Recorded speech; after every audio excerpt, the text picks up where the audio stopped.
He quoted from Parvis and Minis, and yet what he quoted there is not problematic at all in the way he reads heteros theos, or theos heteros, in whatever form he wants to put it in. The critical text would be heteros theos. It doesn't really matter, though, being a stickler for that. But I can get on board with what they say there.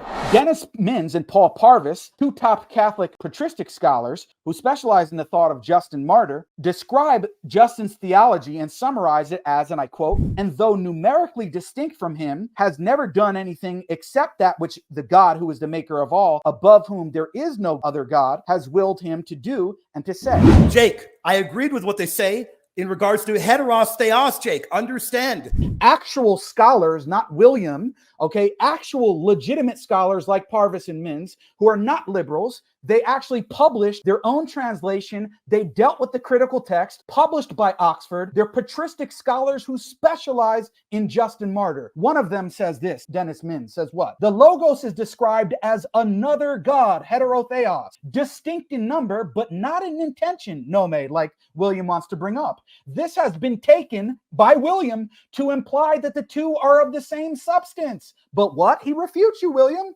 But Justin means, as Trypho understands him to mean, that the other God has never done or said anything other than what the maker of all intends. That is a direct quote from Justin. That's exactly what I said when you wouldn't let me go to the text.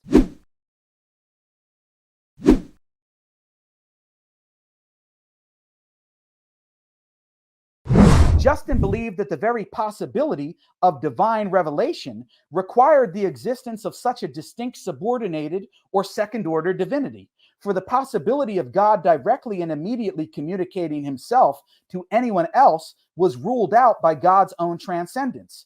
He is aware, however, that to speak of this rational power as another God, distinct from the Father who begets him, is problematic for the belief that God is one. Justin solves the difficulty to his own satisfaction by insisting that the other God and Lord, who is beside the maker of the universe, came into being by the will of the Father, and though numerically distinct from him, has never done anything except that which the God who is the maker of all, above whom there is no other God, has willed him to do and to say.